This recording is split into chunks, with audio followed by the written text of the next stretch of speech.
새로 찾는 21세기 심리학. 이 심리학에 대한 강독, 단순한 심리학에 대한 강독이 아니라 내 마음을 찾고 내가 21세기 이 코로나19 바이러스 팬데믹 시대에서 어떻게 내가 제정신을 가지고 살아갈 수 있을까? 마치 자기 마음을 잃어버려 너무너무 힘들어하는 주위에 있는 사람들을 이해하고 이 땅에서 제대로 살 수 있을까?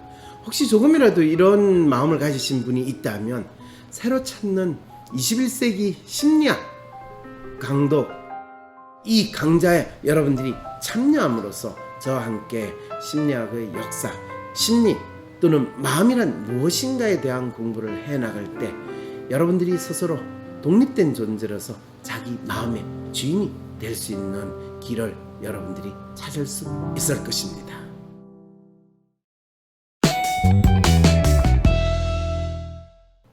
안녕하세요. 황상민의 심리상담소 황상민TV 시작하겠습니다. 여러분, 저가 만들어지는 병, 조현병, 그 책을 쓰고 많은 분들이 저한테 이런 질문을 하기 시작을 했습니다. 82년생 김지영도 조현병 환자였다. 여러분, 82년생 김지영이라는 소설하고 이 영화 혹시 보신 분 있으세요? 그 영화에 대한 내용이에요. 82년생 김지영도 조현병 환자였다. 안녕하세요, 박사님. 저는 다른 세 분과 모여 WPI에 대해 얘기도 나누고 공부하는 모임을 하고 있습니다. 얼마 전 동명소설을 영화로 만든 82년생 김지영에 대한 이야기를 나누게 되었습니다. 최근 넷플릭스에 올라와서 저희 네 사람이 모여 이 영화를 보았더라고요. 모두 김지영은 WPI에서 어떤 성향일까? 그리고 김지영은 어떤 사람으로서 어떤 정체성을 가지고 살아있나? 그리고 무엇보다도 영화 속 김지영이 조현병 정세를 보였는데 왜 영화에서는 조현병 환자가 되지 않았을까? 저희 모두 궁금했어요. 이런 주제들을 가지고 저희들이 나눈 이야기들이 재미있어서 황심서를 통해 알리고 싶어 보냅니다. 박사님, 조현병은 내 신경이 잘못되고 내 뇌가 잘못돼서 생기는 병이잖아요. 박사님이 내 삶의 주인이 내가 아닐 때 조현병이 걸린다고 그 책에서 말씀하셨는데 그 병에 걸린 사람을 자기 삶의 주인이 자기가 아니라서 조현병에 걸린다고 이야기하는 건 박사님이 너무하신 것 같아요. 그 사람 마음을 너무 알아주지 않는 것 같아요. 그 메시지예요. 조현병 환자들을 제가 인터뷰하고 상담하고 또 나름대로 연구 조사하면서 가장 분명하게 느끼게 된 거는 처음에 인간은 누구나 다 때때로는 정상적이라고 얼마든지 잘 생활하는 사람이 발작적인 행동을 하고 환청이 들린다고 생각하거나 이명이 들린다고 이야기하거나 또는 갑자기 당신 마음대로 당신이 살아가지 못하니까 제가 대학에서 잘린 그 충격을 견디지 못해가지고 저런 발작이 됐으니까 아마 그때 뇌가 손상이 되고 어쩌면 신경에 문제가 발생해가지고 저 햇소리를 저렇게 하는구나. 근데 쟤는 사실 대학 교수로 있을 때도 남들이 햇소리라고 하는 이야기도 했는데 나중에 보니까 그게 사실로 밝혀지기는 했지만 그랬을 때 아마 무지막지한 정보였으면 정신병원에 입원시킬 수 있었고 그랬을 때 정신병원에 입원을 하게 되면 그 다음에 내가 뭐 발작적인 행동이나 소리를 안 하기 위해서 약을 먹여요. 그러면 내가 좀 얌전하고 조용히 지나게 되죠. 짧게는 일주일, 길게는 한두 달, 뭐 이래 있다가 이제 그 병원에서 나오게 되는 거죠. 그럼 나오면 이제 조건이 있어요. 약을 꼬박꼬박 챙겨 먹어라. 나도 그렇게 보일 수가 있구나. 조현병 약을 먹어서 결국에는 조현병에 걸린다고 이야기한 건데 그 말 하신 거 아니에요? 근데 약을 꼬박꼬박 챙겨 먹는데 약을 먹으면 또 아무렇지도 않으면 다행인데 졸리고 또 살이 찌고 하는 뭐 단순히 뭐 기갈이 나고 막 목이 마르고 하는 그거는 아주 약가예요. 그보다 더 심한 신체적인 다양한 부작용이 있으면 약의 부작용이 심한 것 같습니다. 그럼 약을 좀 바꿔볼까요? 이래가지고 약을 또 바꿔주기도 하고, 그래요. 그럼 약의 용량을 좀 줄여보기도 하고, 그러다 보면 언젠가 조금 나아지고 살만한 것 같으니까 일단 약을 안 먹게 돼요. 약을 안 먹고 지내면 이제 조금 전에보다 이제 훨씬 살만해요. 내 감각도 살아나는 것 같고. 그 다음에 어떤 일이 벌어지냐? 뭔가 얼굴 표정이 또 조금 달라지는 것 같고, 약간 배드 마스크처럼 보이고, 눈에 다크서클이 훨씬 더 많아지는 것 같고, 갑자기 내가 밤에 잠을 못 자고 또 전에 안 하던 행동을 하는 듯한 이런 일이 벌어지게 돼요. 어느 순간에 나도 모르게 툭 보니까 병원에 다시 와 있어요. 그래놓고 의사는 재발했어요. 약을 그동안 먹었어요. 이렇게 되는 상황이거든요. 여러분, 이런 식으로 재발되는 게 조현병 진단을 받는 사람한테 몇 프로 정도 일어나는지 아세요? 홍해걸 씨하고 김진 정신과 전문의라고 하는 교수가 나와서 하는 동영상을 제가 우연히 봤는데 거기에는 무려 80%래요. 그러니까 거의 대부분 일어난다는 거죠. 영화에서 조현병이라는 단어가 혹시 한마디라도 나왔나요? 안 나왔어요. 안 나왔어요. 빙이라는 단어는 나왔는데 왜 영화에서는 너무나 뚜렷한 조현병, 조현병을 진단하는 5가지 증거에서 가장 분명한 환청, 환각, 환시, 이게 하나라도 있으면 조현병으로 진단합니다 하는 그 진단 기준에 너무나 명확한 내용들이 나왔는데, 근데 조현병 환자가 되지 않았을까요? 이렇게 이야기를 해요. 왜? 조현병이라는 단어를 의사가 안 붙였으니까 조현병 환자가 안 됐어요. 그 증상을 다 보이고, 그리고 의사하고 아주 우아하게 심리 상담을 하는데, 제발 저는 그 영화 보면서 저렇게 이 정신병 환자하고 저렇게 우아하게 심리 상담을 멋있게 하는 정신과 의사 선생님 아시는 분 있으면 꼭 저한테 알려주세요. 저 그분하고 같이 꼭 연구를 하고 그분하고 이 방송도 같이 만들고 싶어요. 이런 생각이 들었거든요. 그래서 저도 궁금했어요. 지금 대한민국에서 여성으로 살아가는 것이 얼마나 안타깝고 힘든 거냐, 그리고 여성인데 집에서 자녀 한 명을 낳아서 키우는 것이 이게 얼마나 사투에 가까운 거냐, 자기 할 일을 찾아야 되는데 찾지 못하고 또 애 한 명을 유치원이나 보내고 또 그 아이를 하루 종일 근사하면 완전히 죽어버릴 것 같은 이 상황에 있는데 이게 얼마나 힘든지 아느냐, 이 이야기를 하는 게 작가의 의도인가요? 얼마나 한국 사회에서 여성으로 살아가는 게 힘들고, 그것도 특히 가정주부로 젊은 시절에는, 어린 시절에는 대학을 졸업하고 회사에서 일 잘하다가 그냥 결혼을 하고 결혼해가지고 임신해가지고 애 생기는 바람에 내가 직장생활도 못하고 집에서 애 하나에 전전긍긍해서 사는 게 얼마나 억울하고, 나는 이제 내 인생 끝나고 지내는 거 이거 억울해서 못 살겠다, 그 억울해서 못 사는 게 조현병으로 발현이 됐다라고 이야기를 하면 그건 안 되고, 억울해서 못 사는 것이 그냥 빙의 수준으로 이야기하고 끝내야 된다라는 것이 지금 82년생 김지영 이 영화에서 하고자 하는 이야기라는 거예요? 그럼요.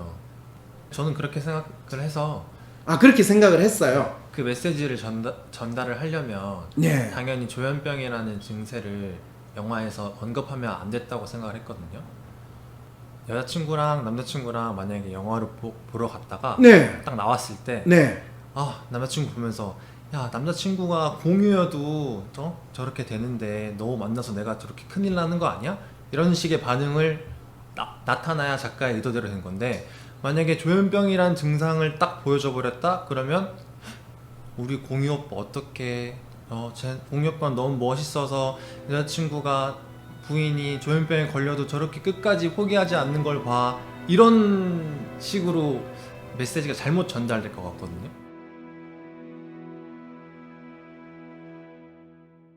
저는 이 영화 봤을 때요, 이 여성을 너무 이렇게 자기가 뭘 하는지 잘 모르고 엄마로 사는 거가 기쁨도 하나도 없고 내가 이런 어떤 젖병을 삼는 것도 너무 힘들게 첫 네. 장면에 보면 이게 뭐 살림하는 것도 굉장히 힘들고 네. 나는 나가서 직장의 일을 잘할 수 있는 사람인데 그렇죠, 그렇죠. 내가 집에서 이렇게 살림만 해야 되고 네. 남편 기다려야 되고 네. 손목에 붕대를 감을 정도 손목이 나갈 정도로 일을 하면서 너무 힘들게 남편이 오면 또 다 차려주잖아요. 그럼요. 아니 굳이 그러면 안 해도 돼요. 아니 저는 그거는 그냥 내가 집에서 가족들의 위해서 하는 일이고 이거를 이렇게 어렵고 힘들고 괴로운 일보다는 아 내가 엄마가 돼서 사랑스러운 애 엄마가 돼서 이건 기쁘게 할 수 있는 일이고 사실 힘들면 좀 찜기를 사도 되고요. 그리고 음식도 좀 약간 사서 먹여도 돼요.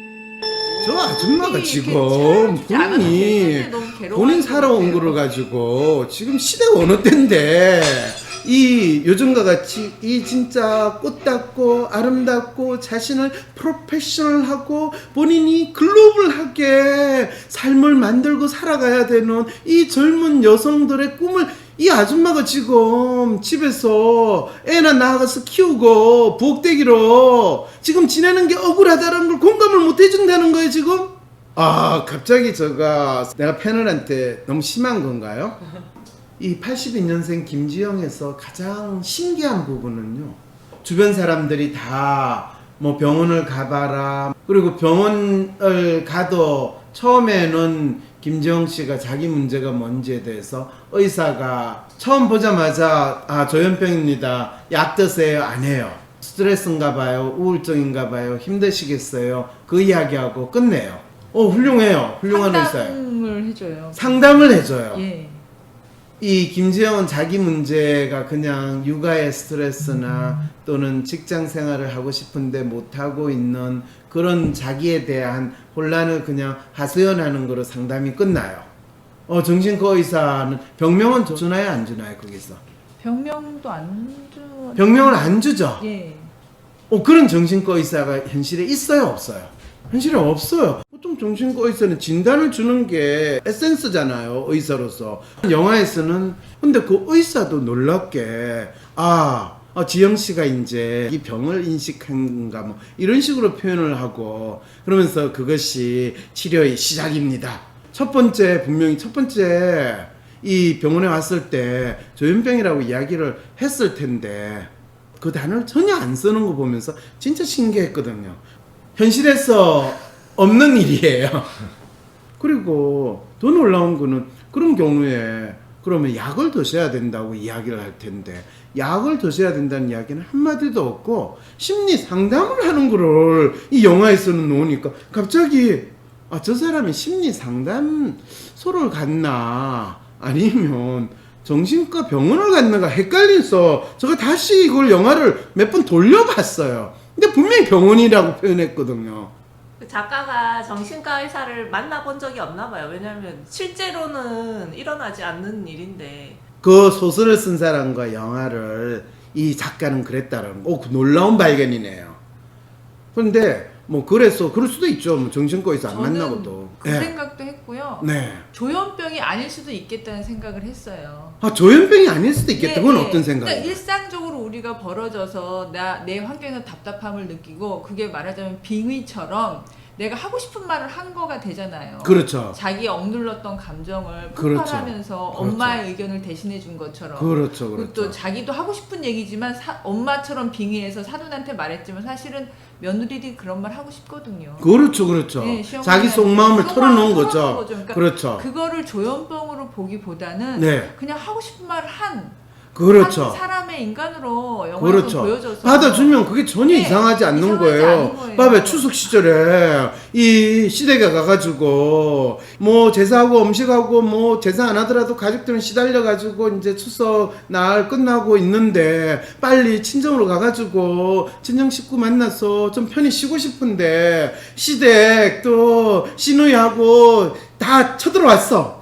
그럴 때 진짜 제대로 된 시어머니, 교양 있는 시어머니들은 요즘 다 그러잖아.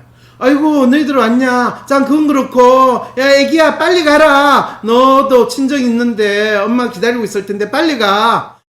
야, 너 잘 왔다. 자, 지금 왔어. 이제 여기 와서 너 먹을 거 너 하고 좀 집안 정리 좀 해. 설거지도 니 좀 해. 이렇게 하는 교양 있는 시어머니의 모습을 많은 며느리들은 기대할 거 아니에요, 그죠? 그럼요, 기대하죠. 그런데 실제로 현실은 그렇지 않으니까 속에서는 이제 그거를 그냥 속으로 이야기하는 것보다는 자기 삶의 주인인 며느리 같으면 그냥 겉으로 아니 어머니 아니 사부인 사부인, 저도 제 딸 보고 싶어요. 지금 그렇게 며느리 노릇하고 나서 자기도 친정 가고 싶어하는 당신 딸만 귀한 줄 아세요? 내 딸도 귀해요. 이렇게 약간 뭐 빙의해가지고 이야기할 수도 있죠. 그렇게 표현하니까 어때요? 그 식구들이 당장 그래 맞아 그래가지고 빨리 친정으로 보내주잖아요. 이게 이제 속마음을 겉으로 드러나는 거를 그대로 우리가 받아들이면 모든 문제가 아주 깨끗하게 해결되고 서로 그래 네 마음을 내가 못 읽어줘서 참 눈치 없는 내가 시어머니였구나 내가 반성한다 이렇게 돼서 해피엔딩으로 끝나게 되는데 영화도 그거를 빙의하고 그때부터 얘가 병이 났나 봐 아픈가 봐 그럴 때 인터넷 뒤진가 빙의 조현병. 그러니까 뇌에 손상이 오고 신경계 이상에 의해서 일어나는 병이고 약 먹으면 낫습니다. 라는 이야기가 인터넷에 막 있어요. 그래서 진짜 이게 영화 속에 있는 거를 좀 더 현실화 시켜가지고 만일 김지영이가 그래서 병원에 가가지고 약을 받아서 먹게 됐으면 어떻게 됐을까요? 진짜 조현병 환자로 진짜 조현병 환자로 다시 태어났을 것 같아요. 다시 태어난다.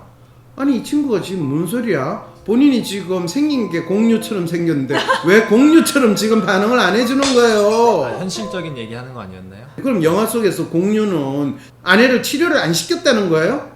망상, 환각, 엄마를 보면서 엄마가 젊었을 때 얼마나 고생했고 재봉사로 있었던 거 이런 이야기를 해요. 가족들은 이제 이 사람이 조현병이다. 뭐 말은 빙이라고 표현을 하지만 조현병 정상이라고 다 알아요. 그리고 이제 다시 정신과 의사를 찾아가가지고 자기 문제를 이야기해요. 자기가 정신병에 걸린 것 같아. 이거 의사가 진단하는 게 아니에요. 의사가 진단이 스스로 진단하는 거를 보여주고 그러니까 의사가 이제 자기 병을 인지하셨군요. 자기 문제라고도 안 해요. 자기 병에 대해서 인정을 했다. 그게 이제 그걸 병을 치료하는 거다. 뭐 보통 정신과 의사들이 병식을 가진다라는 그거를 아주 우아하게 지금 이야기하는 상황이 된 거죠. 그러면서 본인이 새로운 직장 생활하는 것도 포기를 해요. 그러면서 뭐라고 해요? 저 정신병 걸렸어요. 그래서 뭐 제가 햇소리 하면 어떡해요? 라고 아주 해맑게 이야기하는 그 상황이 돼요. 병식을 가진다라는 걸 이렇게 우아하게 이야기를 해요. 그리고 마치 본격적으로 상담 치료가 들어가는 것처럼 그 화면에서 보여요. 어디에도 당신이 조현병에 걸렸습니다. 그리고 약 드세요 하는 말은 어디에도 없어요. 결국에 참 놀라운 거는 마치 그 상담으로 이제 본인이 자기가 뭘 해야 될지를 찾고 소설가가 돼서 자기 이야기를 하는 소설을 쓰는 거로 영화는 우아하게 끝내요. 이거 영화니까 그런 거죠, 그죠? 그렇죠. 그럼 현실은 우리가 어떻다고 생각할 수 있겠어요? 처음 봤을 때 조현병이라고 진단은 할까요, 안 할까요? 지난 3개월, 6개월 동안 이 시어머니한테 내가 이상한 소리를 했고 남편이나 주위 사람들이 날 좀 이상하게 보는 것 같고 또 카페에서 애 데리고 이 주문하려고 그러면 사람들이 나에 대해서 수근수근하고 내 대해서 막 이야기하는 소리가 들리는데 그 사람들은 내 이야기 안 했다고 그러고 거기서 내가 발작적으로 싸우기도 했다. 이렇게 이야기하면 이 사람은 뭐 환청, 망상 뭐 이렇고 그렇게 지냈다면 정신과 의사는 당연히 조현병이라고 진단을 하는데 거기서는 조현병 조자도 안 나와요. 왜 그럴까요? 왜 지어자도 없을까요? 그러면서 빙의, 엄마의 그 아픔과 어려움을 빙의해서 또는 딸의 그 누구지 며느리 딸로서 있어야 되는 그 아픔을 빙의해서 이야기해주는 그 우아한 장면만 나와요. 이 상황에서 만일 약을 먹으면 어떻게 될까요? 가장 중요한 건요. 조현병 약을 이 김지영이가 먹으면 첫째, 소설을 쓰는 거를 할 수 있어요, 없어요? 소설을 못 썼을 것 같아요. 못 써요. 왜? 그 약을 먹으면 멍해지고 자기가 불안한 거는 조금 그냥 덤덤해지기 때문인데 그럴 때 덤덤한 상황에서 소설을 쓴다. 결코 일어날 수 없는 일이에요. 그러면 영화 속의 김정은 약을 안 먹고 순수하게 심리 상담으로 정신과 의사하고 치료를 받았다. 이렇게 우리는 봐야 되는 거죠. 그죠? 그렇죠. 우리가 그렇게 추측할 수밖에 없죠. 없죠. 예. 약을 먹었으면 그 상태가 될 수가 없거든요. 그냥 멍하고 졸리고 그때부터는 아이를 돌보는 것도 힘들어지죠. 못 돌봐요. 그럼 공유는 이 회사 그만두고 집에서 애를 돌봐야 되겠죠. 저 육아휴직하고 육아휴직을 하게 되는 거예요. 그리고 집에서 그냥 멍하게 있거나 그럴 때 간혹 가다가 더욱더 약을 먹으면 먹을수록 그러면 엄마가 젊은 시절에 고생했고 하는 거를 더 느낄까요? 아니면 덜 느낄까요? 덜 느낄 것 같은데. 덜 느낄 것 같아요. 예. 그러면 약을 그렇게 최소한 2달, 5개월, 6개월, 1년 동안 먹으면 어떻게 될까요? 더 이상 약을 먹지 않고서는 더 이상 약을 먹지 않고서는 생활을 정말요. 못하는 상황으로 이어질 거다. 근데 그 생활도 생활 같지 않은 생활이 될 것 같아요. 생활이 생활 같지 않은 생활이라는 게 뭐예요? 스스로도 약을 먹지 않으면 네.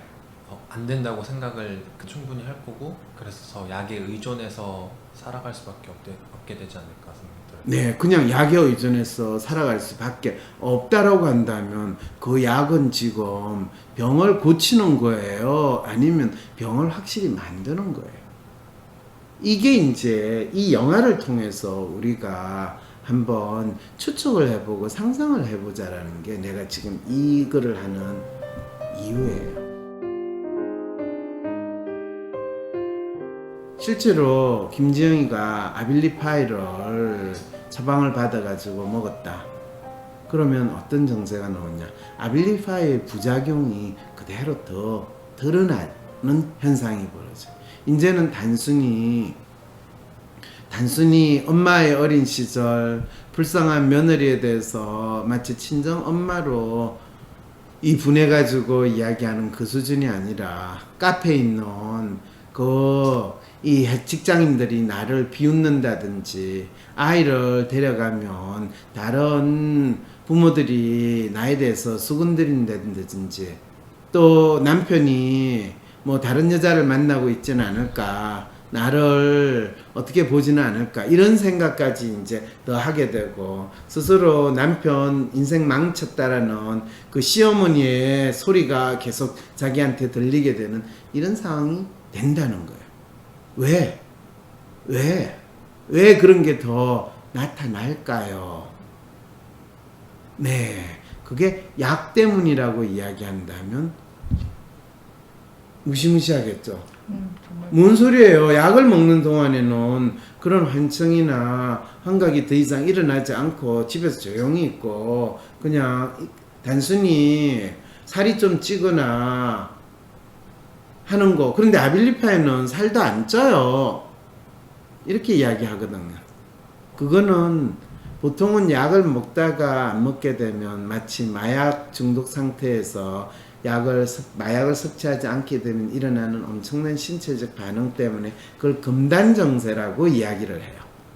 그런데 정신병 약을 먹게 되고 특히 조현병과 관련된 약을 먹게 되는 경우에는 먹다가 중지를 하면 그게 금단정세라고 표현하지 않고 의사들은 재발합니다라고 이야기를 해요. 그리고 재발하는 경우는 거의 80%라고 이야기를 해요. 약을 먹다가 중지를 해서 재발하는 경우는 80%라고 이야기를 할 때 우리가 던지는 질문은 그거는 재발이 아니고요. 혹시 그 약의 영향 때문에 어쩌면 이전에 우연히 나타났을 그 정신병적인 조현병적인 증상이 약의 부작용으로서 마치 꺼진 불이 다시 재발화되는 그런 현상으로 일어나는 건 아닙니까? 전에는 생활 속에서 가지는 스트레스 때문에 발작적으로 우연히 한두 번 일어날 수 있는 그런 망상적인 행동이나 망상이라도 완전히 근거가 없거나 뜬금없는 게 아니라 자기 스스로를 자책하는 마음, 자학하는 마음으로 스스로 너무나 감수성이 높고 또 예민하기 때문에 자기 스스로에 대한 불안이 너무 커서 발작적으로 일어났던 그 반응이 정신병 약을 어느 정도 먹고 나서는 그게 억압되어 있다가 그 약을 더 이상 먹지 않게 되니까 이제는 마치 습관화된 고질화된 반응처럼 폭발해서 나타나는 거지. 그게 재발이라고 이야기하는 그 현상 아닌가요? 그래서 처음부터 아예 정신병 약을 안 먹고 그 환자를 그 증상을 조금씩 줄이거나 그 증상에 대해서 마음으로 그 환자가 자기 마음을 제대로 살펴보고 자기 마음과 또 다른 사람의 마음에 대해서 더 정확히 잘 알게 되는 방식으로 치료가 이루어졌다면 나도 모르게 내 몸이 그 정신병 약에 중독된 그 행동이 일어나는 일은 없어지지 않겠느냐라는 그런 생각은 해볼 수 없을까요? 해볼 수 있을 것 같아요. 해볼 수 있어요. 예.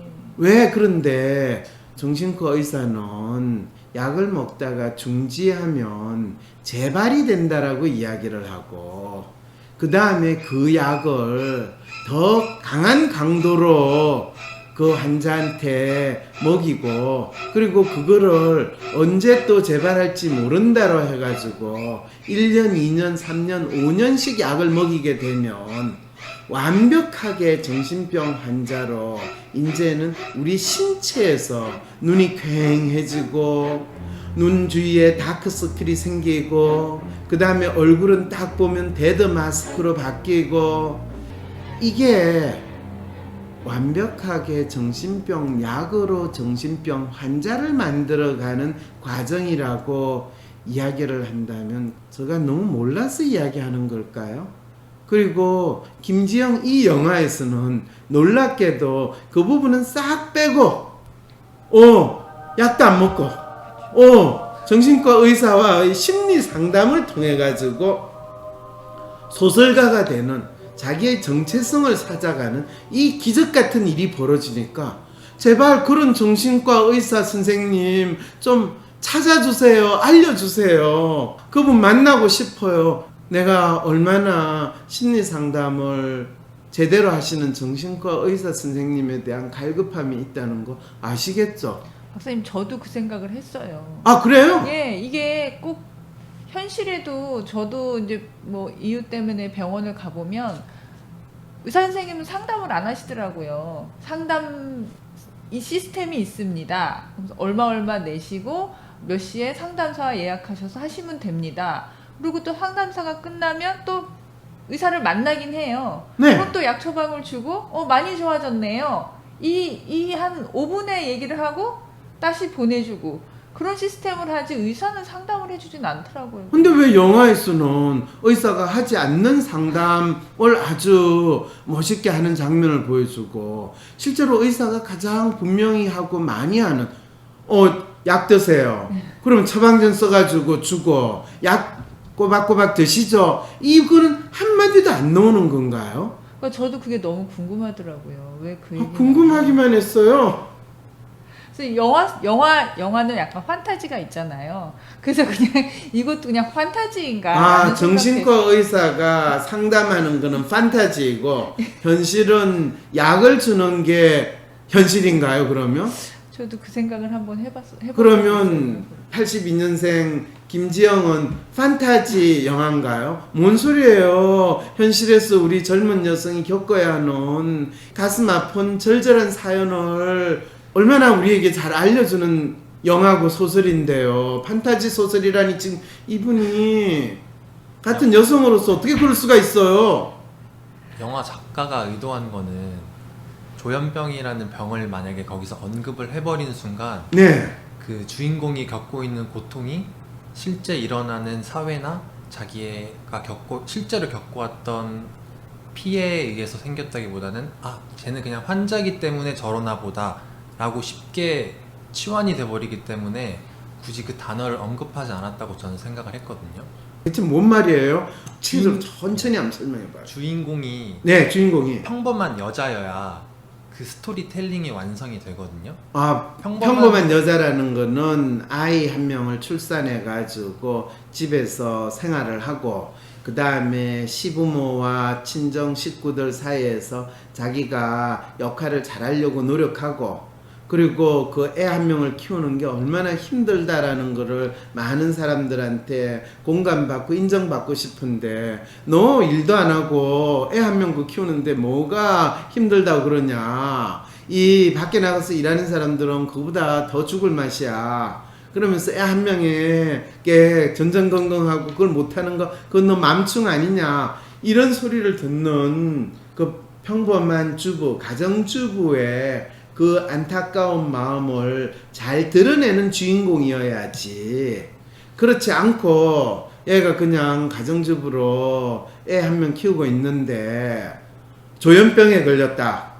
그래서 애가 완전히 망상, 사고를 하고 이 환청이 들리고 이상한 소리를 해대면 그건 내가 잘못된 거고 네 신경이 잘못되니까 그건 네 잘못이야. 네가 약하게 태어났거나 네가 불량품의 신체를 가졌기 때문에 그런 거지 라고 하면서 그 사람의 문제로 돌려버리기 때문에 결코 조현병이나 어떤 정신병이라고는 주위에 있는 사람들은 다 생각하더라도 영화에서는 결코 언급을 하면 안 된다. 네. 그 말인가요? 네, 조현병이라는 라벨을 주인공에게 붙이는 순간 그 주인공은 평범한 여자에서 완전히 특별한 여자가 되는 거야. 네, 환자가 돼버리기 때문에 조커 같은. 네, 조커는 그럼 조현병, 당신 정신병이 걸렸으니까 약 먹으세요라는 게 영화에 나왔으니까 아무도 자기가 조커와 감정이입을 하고 조커처럼 살아간다는 생각은 하기 힘든데 82년 김진성 저거는 제 문제가 아니라 바로 내 문제야. 나도 저렇게 힘들고 어렵게 살아. 이런 내용을 이야기를 하지 않겠느냐. 맞습니다. 네. 조현병이라는 환자로 그 사람을 바꿔버리면 안 되고 끝까지 평범한 여자로서 그 이 이야기를 사회에서 마무리를 해야 부당한 이 피해를 당하고 이 부당한 상황에 있는 불쌍한 사람이니까 누구나 그 사람하고 공감을 할 수 있으니까 조현병이라 하더라도 조현병이라 부를 수 없는 길동의 마음으로 이 작가는 이 영화 시나리오를 썼다 이거네요. 네, 저는 그렇게 생각했습니다. 한국 영화는 역시 기생충으로 살더라도 결코 기생충이라고 부르지 말고 그런 상황이라는 거죠.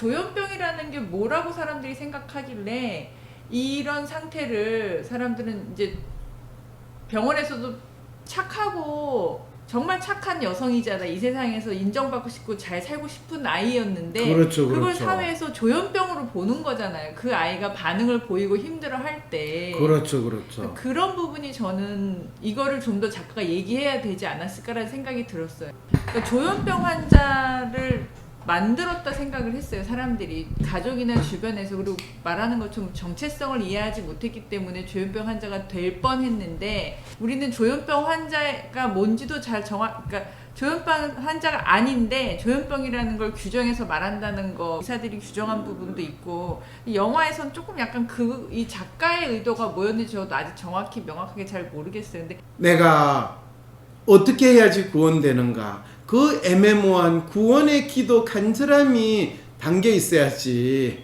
내가 네 병에 걸렸어, 조현병에 걸렸어, 이렇게 되면 82년생 김지영은 만들어지는 병, 조현병 같은 책이 될 텐데 사람들이 내가 보이는 희한한 이상한 행동에 대해서는 나를 구원해 주겠다고 나서지는 못하는 이 상황이니까 사람들은 82년생 김지영의 책을 통해 가지고 내가 누군가 이 사회의 피해자, 또 결혼제도의 피해자, 결혼을 해서 살더라도 시댁의 시어머니의 피해자, 누군가의 피해자로 나를 규정하고 이 불쌍하고 이 힘든 저를 구원해 주세요.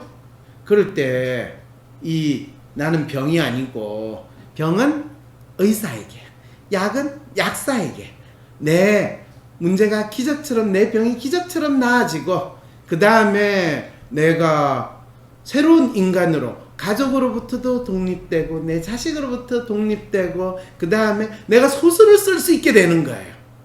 그러면 내가 소설을 쓰는 그 순간부터 집에 있는 이 모든 집안일은 우렁각시가 해주고 아이는 보모가 해주고 남편은 아주 자기 일을 잘해주는 행복한 가정이 되는 거고 그 다음부터는 명절에 시댁에 갈 이유가 없어지는 이런 상황으로 변신하는 거를 소설에서 그려냈으니까 얼마나 이거는 천국으로 내가 가고 에덴 동산에 다시 돌아가는 그 상황이 되는 거죠. 그러니까 정신과 병원을 완전 무슨 구세주처럼 묘사한 거네요. 뭐 그런 내용이 그 안에 아주 자연스럽게 들어가 있다라고 한다면 놀랍죠.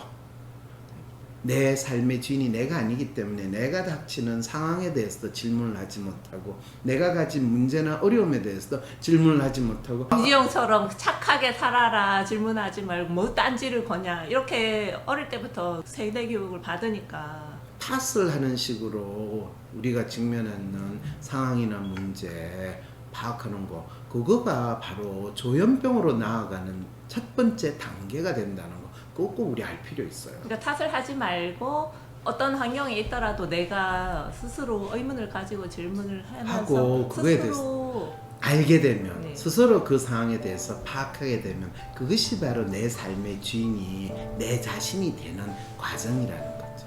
원희룡 씨가 국회에선가 어디 82년생 김지영 그 책을 우리가 봐야 된다라고 몇 년 전에 난리를 치던가 언급을 했는데 나는 뜬금없이 원희룡 씨가 왜 그랬을까 상당히 의문이 있었거든요. 그런데 원희룡 씨에 대한 탐색을 해보다 보니까 원희룡 제주도지사 부인의 직업이 정신과 의사라는 놀라운 우연을 발견하고 나서 아 그래서 그랬구나 라는 생각까지 했다면 제가 정치인에 대해서 너무 심하게 분석하는 걸까요? 대체 작가의 의도는 뭘까? 이 소설에서 주인공은 대체 무슨 마음으로 사는 건가 혼란스러워하는 분 충분히 그러실 수 있으세요.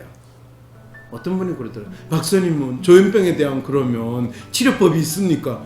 이런 질문들을 많은 분들이 던지는데 치료법은 누군가의 기적 같은 도움이나 구원을 바라지 말고 내 삶에 자기 삶이 무엇인가를 스스로 생각하고 그 삶에 대한 인식과 문제, 해법을 자기가 찾아내는 것. 자기 삶의 주인이 자기라는 것을 알게 되고 그런 삶을 살아가려고 하는 것이 무엇보다 확실한 치료법이다. 이렇게 이야기할 수 있습니다. 그랬잖아요. 우리가 마음의 병, 정신병은 사람들이 내 마음을 알아주지 못하고 내 마음을 내가 내 마음의 주인이 내가 표현하지 못할 때 일어나는 발작적인 병적인 행동이다 라고 이야기를 했으면 그럼 당장 물어봐야 되죠. 박사님, 저는 생긴 게 공유는 같은데 왜 영화 속의 공유처럼 생각을 못 할까요? 이렇게 질문하면 얼마나 우리 훈훈한 대화가 이루어지겠어요. 박사님, 저는 왜 그런 생각을 못했을까요? 무슨 생각이요? 공유처럼 네, 마음의 병으로 보지 않고 네, 병원을 가야 된다는 생각이 먼저 들었을까요? 그렇죠. 병이라고 생각했기 때문에 병원을 가야 되는 거고, 항상 병이 있으면 적각 전문가를 찾아가야 되고 병원을 찾아가야 된다고 우리가 너무나 많이 세뇌받듯이 이미 세뇌가 됐잖아요. 그러니까 그리고 병이라고 생각하면 병원 가야죠, 당연히. 잘 세뇌당한 사람이기 때문에 병이라고 생각하면 병원 갈 수 있어요. 그런데 이제 영화와 현실이 틀린 거는 그 이후에 일어난 거예요. 공유도 그래서 아내 병원에 데려갔잖아요. 근데 그때부터 어떤 일이 벌어졌냐라는 거죠. 어떤 일이 벌어졌어요? 정신과를 찾아갔는데 네. 상담을 받는 모습을 보여주죠. 그렇죠. 그리고 약을 안 줘요. 약을 안 줘. 약을 안 줘요. 공유가 와이프를 도와주잖아요. 내가 육아휴직을 내고 옆에서 어떻게 도와줘. 그렇죠. 그런데 영화에서는 재미있는 게 공유가 심지어는 남편이 육아휴직을 하고 와이프를 도와주는 장면을 강조를 하고 또 그거에 대해서 시어머니가 네가 남편 인생을 망치려고 그러냐라고 하면서 그 못된 시어머니, 그 싸가지 없는 시어머니, 그 지 새끼만 생각하고 남의 새끼는 며느리라도 많은 딸이라고 하지만은 딸처럼 취급하지 않는 그 가정스러운 시어머니를 나타낼 때 너무 놀라운 시어머니들. 며느리가 진짜 뭔가 병이 들은 것 같고 아프다고 생각하니까 한약까지 지어가지고 서울에 데리러오고 그것도 집에 안 쳐들어와요. 그냥 본인이 서울에 일이 있는 것처럼 올라와가지고 며느리 힘들게 할까봐 간접적으로 전해주는 진짜 이런 교양 있는, 그것도 경상도 할머니가 그런 걸 보면서 나는 감동 먹었어요. 실제로는 이혼해라고 했을 것 같은데요. 그렇죠. 영화예요. 영화인데도 지금, 그런데 아까 지금 뭐라고 그랬어요? 지금 우리 이야기를 정확하게 잘해야 돼요. 그런데 진짜 그런 시어머니는 현실에 없다라는 이야기를 지금 하고 있는 거죠, 그죠? 아니 있으시기도 하죠. 한두 명. 한두 명 있어. 그리고 경상도 진짜 갱상도 시어머니가 그럴 수 있다는 거, 이거 진짜 놀라운 거예요. 영화의 해피엔딩은요, 더 재밌는 거는 김지영이가 자기 상사가 만든 회사에 가가지고 저 이 회사에 들어올 수 없어요. 이제 왜 그러니? 저 정신병 걸렸거든요. 그러면서 저가 뭐 회의하다가 햇소리 하면 곤란하시잖아요.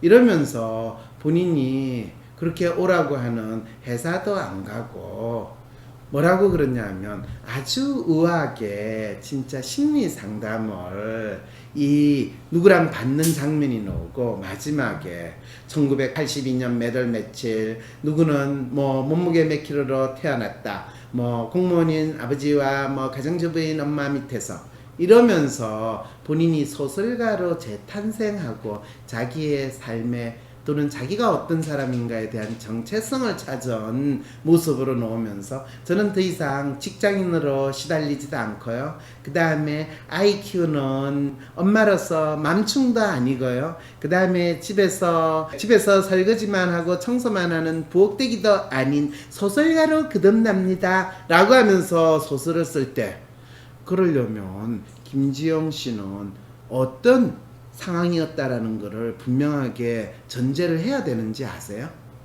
어떤 상황? 정신과 약을 먹지 않았다라는 거예요.